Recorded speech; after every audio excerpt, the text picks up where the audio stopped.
नमस्कार मंडळी, साधी माणसं या मालिकेच्या पुढील ट्विस्टमध्ये आपण बघणार आहोत.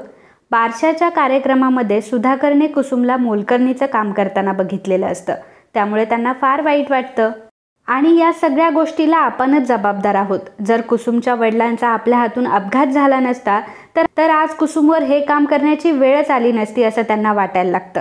त्यामुळे कुसुमसाठी आणि कुसुमच्या कुटुंबासाठी आपण काहीतरी करायला पाहिजे असं त्यांना वाटतं.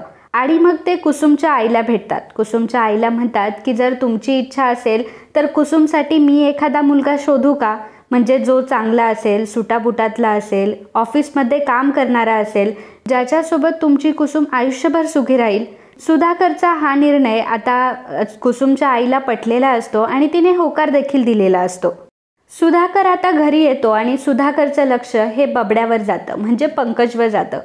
आणि सुधाकरला असं वाटू लागतं की कुसुमसारखी मुलगी दुसऱ्या कोणाची तरी सून होण्यापेक्षा जर आपल्याच घरी सून म्हणून आली तर किती बरं होईल. आणि कुसुम किती चांगली मुलगी आहे ही सुधाकरला माहीतच असतं. आणि जर पंकजच्या आयुष्यात ती आली तर पंकजचं आयुष्यसुद्धा ती सुधरवेल असं त्यांना वाटत असतं. आणि म्हणून आपल्याच घरची कुसुमला सून करून घेण्याचं ते ठरवतात. आणि ते कुसुमच्या आईकडे तसा प्रस्ताव देखील मांडतात. ते सांगतात की दुसरं कोणाचं कशाला, माझ्या मुलाचं स्थळ मी तुमच्या मुलीसाठी घेऊन आलोय, तुम्हाला मान्य आहे का. तर कुसुमच्या आईला हे स्थळ पटलेलं असतं, परंतु कुसुमला पटलेलं नसतं. कुसुम म्हणते की मी या लग्नाला अजिबात तयार नाहीये आणि मला हे लग्नही करायचं नाहीये. कुसुमने पंकजसोबत लग्न करण्यासाठी पूर्णपणे नकार दिलेला असतो. त्यामुळे सुधाकर आता हताश होऊन घरी जातात. सुधाकर जेव्हा निरूपाला ही गोष्ट सांगतात आणि निरूपाला सांगतात की कुसुम ही खरंच चांगली मुलगी आहे आणि कुसुमचं आणि पंकजचं लग्न व्हावं अशी माझी इच्छा आहे, तेव्हा कुसुम या गोष्टीला अजिबात मान्यता देत नाही. कुसुम या गोष्टीच्या पूर्णपणे विरोधात असते. ती म्हणत असते की माझ्या बबड्याने आत्तापर्यंत एवढ्या डिग्र्या घेतल्यात, एवढं शिक्षण घेतलंय आणि त्या 12वी पास मुलीसोबत मी माझ्या मुलाचं लग्न कधीच होऊ देणार नाही. माझा मुलगा कुठे, ती मुलगी कुठे, ती एक फक्त साधी फुलवाली आहे आणि तिचं लग्न मी माझ्या पंकजसोबत लावून देऊ का, हे कधीच शक्य होणार नाही. बाबा तिला समजावण्याचा प्रयत्न करत असतात, परंतु निरूपासुद्धा या लग्नाला तयार नसते. त्यानंतर थोड्या दिवसामध्ये एक अपघात होतो. तो म्हणजे सुजित कुमारने कुसुमला किडनॅप केलेलं असतं, कारण त्याला कुसुमसोबत लग्न करायचं असतं. कुसुम लग्नासाठी नकार देत असते, त्यामुळे त्याने जबरदस्तीने कुसुमला किडनॅप केलेलं असतं आणि कुसुमसोबत त्याला लग्न करायचं असतं. आता या गोष्टीची खबर सत्याला लागलेली असते आणि सुजित कुमारने कुसुमला जिथे ठेवलेलं असतं त्या ठिकाणावरून सत्याने आता कुसुमला सोडवलेलं असतं. परंतु सत्याचा चेहरा मात्र कुसुमने बघितलेला नसतो, कारण सत्या देवदूत म्हणून कुसुमसाठी धावून आलेला असतो. त्याला माहीत असतं की ती कुसुम आहे, परंतु त्याला हे तिला कधीच समजू द्यायचं नसतं की तिची मदत करणारा सत्याच होता म्हणून. त्यामुळे हेल्मेट घालून तो आलेला असतो आणि हेल्मेट घालून तो सुजित कुमारची चांगलीच धुलाई करतो. सुजित कुमारच्या गुंडांना सुद्धा त्याने खाली बसवलेलं असतं आणि त्या सगळ्यांमधून त्याने कुसुमची सुटका केलेली असते.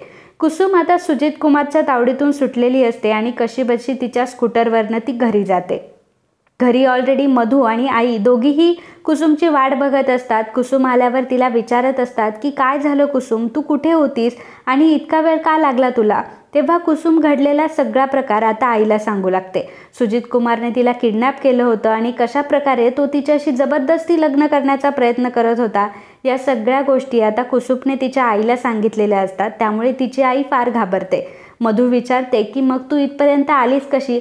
तेव्हा कुसुम सांगते की एक देवदूत आला होता, त्याने हेल्मेट घातलं होतं, मला त्याचा चेहरा तर बघता नाही आला, परंतु आज मी जे काही तुमच्यासमोर दिसतीये ते फक्त आणि फक्त त्या देवदूतामुळे. त्याचं सगळं आयुष्य चांगलं जावं आणि त्याला चांगली बायको भेटावी हीच माझी अपेक्षा आहे. कुसुमची आई फार घाबरलेली असते आणि कुसुमला ती म्हणत असते की हे बघ, हा सुजित कुमार तर काय आपल्याला नीट जगू देणार नाही आणि काही ना काही कारणं करून आता तो तुझ्या खोड्या काढणार आहे, तुझ्या वाटे जाणार आहे.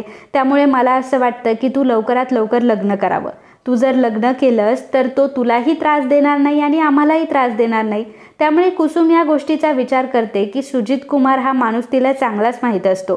तिला झालेला त्रास तिला मान्य असतो, परंतु जर तिच्यामुळे तिच्या घरच्यांना त्रास झाला तर हे मात्र कुसुमला अजिबात मान्य नसतं. आणि मग कुसुम आता पंकजसोबत लग्न करण्याचा निर्णय घेते. कुसुम आईला सांगते की ठीक आहे आई, मी लग्न करायला तयार आहे. असं म्हटल्यावर कुसुमची आई लगेचच सुधाकरला ही गुड न्यूज देते आणि मग सुधाकर म्हणतो की आपण कुसुमचं आणि पंकजचं लग्न लावून देऊयात. पंकजचं मात्र त्याच्या गर्लफ्रेंडवर म्हणजे सारावर खूप प्रेम असतं. सारा मात्र पंकजला फक्त यूज करत असते आणि पंकजला या गोष्टीचा ठाव ठिकाणाही नसतो. साराला समजलेलं असतं की पंकजला काही त्याचा बाप पैसे देणार नाही, त्यामुळे आता मलाच अशी काहीतरी शक्कल लढवावी लागेल की सगळे पैसे पंकज त्याच्या अकाउंटवर घेईल. आणि म्हणून सारा आता एक प्लॅन करते आणि ती पंकजला सांगते की हे बघ पंकज, मी प्रेग्नंट आहे. हे ऐकून पंकज खूप घाबरतो आणि म्हणतो की सारा, तू खरं बोलतीयस का? तेव्हा सारा म्हणते की हो पंकज, मी प्रेग्नंट आहे आणि आता मी कोणाला तोंड दाखवू? माझ्यासोबत कोणी लग्नसुद्धा करणार नाही. मला तर तुझ्यासोबतच लग्न करावं लागेल. तुझा तर अजून बिझनेससुद्धा सेटल नाही आहे, तुझ्या अकाउंटवर पैसेसुद्धा नाही आहे. आता जर उद्या आपल्याला ह्या बाळाचं संगोपन करायचं असेल तर तू कुठून पैसे आणणार आहे? आता आपल्यावर बाळाची सुद्धा जबाबदारी आली आहे. असं सारा आता पंकजला खोटं खोटं सांगू लागते. पंकज खूप घाबरतो आणि लवकरात लवकर आपल्याला काहीतरी करावं लागेल असा निर्णय घेतो. घरी आल्यावर सुधाकर ही गुड न्यूज जेव्हा निरूपाला देतो तेव्हा निरूपाला खूप राग येतो. निरूपा म्हणते की ती मुलगी जरी लग्नाला तयार असली तरी मी माझ्या बबड्याचं लग्न तिच्यासोबत कधीच लावू देणार नाही. तर ही गोष्ट जेव्हा बबड्याला समजते तेव्हा बबड्याला मात्र तिच्यासोबत लग्न करण्यात काहीही इंटरेस्ट नसतो. तो सुधाकरला सांगतो की हे बघा, तुम्ही काहीही सांगा, मी त्या मुलीसोबत कधीही लग्न करणार नाही. एकदा तिचं आणि माझं स्टेटस तरी चेक करा आणि मी अशा मुलीसोबत का लग्न करायचं? तेव्हा सुधाकर आता बबड्याला सांगतो की जर तू त्या मुलीसोबत लग्न केलं तर माझे जेवढे 27 लाख रुपये येणार आहेत सगळेच्या सगळे मी तुझ्या बिझनेससाठी देईल. सगळीच्या सगळी अमाऊंट मी तुझ्या अकाउंटमध्ये ट्रान्सफर करेन. ऐकल्यावर बबड्या खूपच खुश होतो. परंतु हे करण्यासाठी आणि ते पैसे येण्यासाठी त्याला आता कुसुमसोबत लग्न करणं असतं. परंतु ते पैसे घेण्यासाठी त्याला कुसुमसोबत लग्न करायचं असतं. कुसुम त्याला अजिबातही आवडलेली नसते आणि कुसुमसोबत लग्न करण्यात त्याला काहीही इंटरेस्ट नसतो. परंतु त्याचमुळे त्याच्या अकाउंटमध्ये 27 लाख रुपये येणार असतात. म्हणूनच बबड्या आता लग्नाला हो म्हणतो. तर निरूपा म्हणत असते की बबड्या, अरे काय म्हणतोयस तू? तू कुठे, ती मुलगी कुठे? तू त्या गावंढळ मुलीसोबत लग्न करणार आहेस का? तेव्हा बबड्या म्हणतो की बाबांनी जर माझ्यासाठी एखादी मुलगी सुचवली असेल तर विचार करूनच सुचवली असेल आई, आणि मी ह्या लग्नाला तयार आहे. आता बबड्याच लग्नाला तयार झालेला असतो, त्यामुळे निरूपाही काही म्हणू शकत नसते. त्यामुळे हे लग्न आता निरूपालाही मान्य करावं लागणार असतं. या सगळ्या गोष्टींमध्ये सत्याला मात्र काहीतरी झोल वाटत असतो.